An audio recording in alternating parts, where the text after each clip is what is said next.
Hello बच्चों, प्रश्न पढ़ते हैं। एक वस्तु को t बराबर 0 सेकंड पर 98 मीटर प्रति सेकंड के वेग से ऊर्ध्वाधर ऊपर की ओर प्रक्षेपित किया जाता है।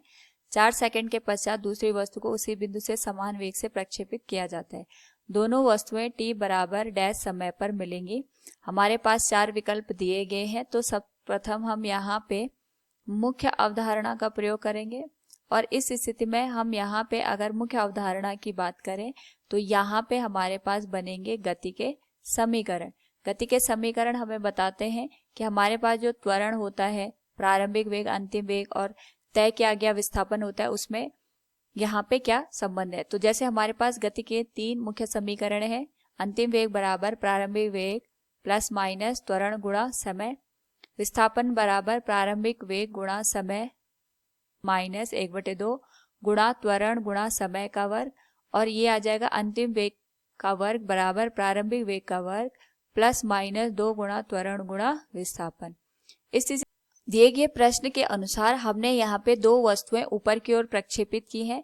तो जो पहली वस्तु हमने ऊपर की ओर प्रक्षेपित की है, इसका जो प्रारंभिक वेग है ये 98 मीटर प्रति सेकंड के बराबर है, और जो दूसरी वस्तु है इसको भी हमने यहाँ पे 98 मीटर प्रति सेकंड के वेग से प्रक्षेपित किया है। क्योंकि यहाँ पे दोनों जो वस्तुएं हैं इनको हमने ऊपर की ओर प्रक्षेपित किया है, तो जो गुरुत्व त्वरण है वो नीचे की ओर काम करेगा।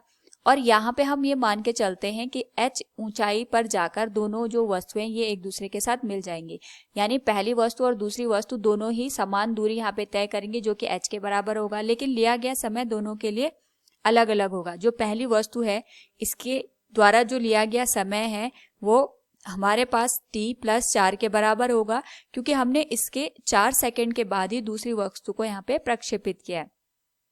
तो इस स्थिति में हम ये कह सकते हैं कि अगर दूसरी वस्तु यहाँ पे h ऊंचाई को प्राप्त करने के लिए t सेकंड ले रही है, तो पहली वस्तु t + 4 सेकंड का समय लेगी, तभी जाके ये दोनों वस्तुएं यहाँ पे मिल सकती हैं। तो इस स्थिति में हम ये देखेंगे कि हमारे पास जो तय की गई ऊंचाई है वो दोनों के लिए समान है, h1 बराबर h2 का मान हो जाएगा। और इसको ज्ञात करने के लिए हम यहाँ पे गति के द्वितीय समीकरण का प्रयोग करेंगे, जो कि बराबर बनता है हमारे s बराबर प्रारंभिक वेग गुणा समय प्लस माइनस 1/2 त्वरण गुणा समय के वर्ग के बराबर। तो जो पहली वस्तु है उसके लिए अगर हम गति के समीकरण का प्रयोग करेंगे तो यह आ जाएगा प्रारंभिक वेग गुणा कुल लिया गया समय t + 4 के बराबर। और यहाँ पे गुरुत्व त्वरण क्योंकि नीचे की ओर काम कर रहा है तो हम इसको ऋण चिन्ह के साथ लिखेंगे। ये हो जाएगा 1/2 गुणा गुरुत्व त्वरण गुणा समय का वर्ग t + 4 का वर्ग।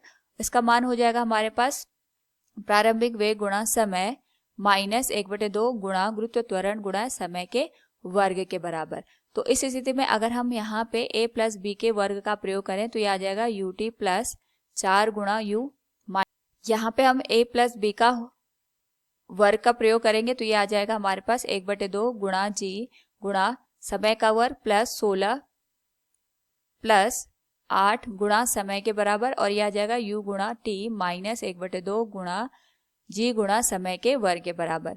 तो इस स्थिति में अगर हम देखें तो हमारे पास ut से ut हट जाएगा, यह आ जाएगा ut + 4 गुणा u माइनस 1/2 गुणा g गुणा समय का वर्ग, और यह आ जाएगा हमारे पास 8 जी वो भी ऋण चिन्ह के साथ आएगा, और ये आ जाएगा हमारे पास यहाँ पे -4 जी गुणा समय के गुणनफल के बराबर। इसको हम लिख सकते हैं -1/2 गुणा त्वरण गुणा समय के वर्ग के बराबर। तो समान पद हमारे पास हट जाएंगे। इस स्थिति में अगर हम देखें तो ये आ जाएगा हमारे पास 4 गुणा u माइनस 8 गुणा g माइनस 4 गुणा g गुणा समय बराबर 0 के बराबर। यहाँ पे अगर हम मान रख दें तो u का मान हमारे पास 98 मीटर प्रति सेकंड है, तो ये 98 मीटर प्रति सेकंड से यहाँ पे गुणा हो जाएगा। ये हो जाएगा 8 गुणा g प्लस 4 गुणा g गुणा समय। इस स्थिति में अगर हम यहाँ पे g का मान 9.8 रख दें तो ये बन जाएगा 4 गुणा 98 माइनस 8 गुणा 9.8, और ये विभाजित हो जाएगा हमारे पास 4 गुणा g का मान हम 9.8 रखेंगे तो यहाँ से हमें समय का मान मिल जाएगा। इसको अगर हम यहाँ पे हल करें तो हमारे पास जो 9.8 है इसे हम दशमलव हटा करके 0 बढ़ाएंगे तो ये आ जाएगा हमारे पास 4 गुणा 10 40 के बराबर। यह आ जाएगा ऋण 8, और ये आ जाएगा हमारे पास 4 के बराबर। हमने 98 से 98 को हटा दिया तो जो हमारे पास मान है वो आ जाएगा 32/4 और यहाँ से जो समय का मान है वो निकल जाएगा 8 सेकंड के बाद। लेकिन हमें ये ध्यान रखना है ये जो 8 सेकंड है ये दूसरी गेंद के या दूसरी वस्तु के संदर्भ में हमने ज्ञात किया है। अगर हम यहाँ पे पहली वस्तु के संदर्भ में समय का मान ज्ञात करेंगे तो ये आ जाएगा t प्लस 4 सेकंड, यानी पहली वस्तु को जब हमने फेंका था तो उसके 4 सेकंड बाद हमने दूसरी वस्तु को फेंका था, तो दूसरी वस्तु उस h ऊंचाई तक जाने में 8 सेकंड ले रही है, तो पहली वस्तु उस ऊंचाई तक जाने में कुल 12 सेकंड का समय लेगी। तो दिए गए प्रश्न से हम कह सकते हैं दोनों वस्तुएं t बराबर 12 सेकंड पर मिलेंगे। ये जो t समय है ये हम पहली वस्तु के संदर्भ में ले रहे हैं, क्योंकि यहाँ पे प्रश्न में हमारे पास ये नहीं दिया है कि हमें किस वस्तु के संदर्भ में यहाँ पे समय का मान ज्ञात करना है, तो हम पहली वस्तु को संदर्भ मान के यहाँ पे समय का मान ज्ञात करेंगे। तो दिए गए विकल्पों में से विकल्प डी सही हो जाएगा। उम्मीद है आपको समझ में आया होगा। धन्यवाद।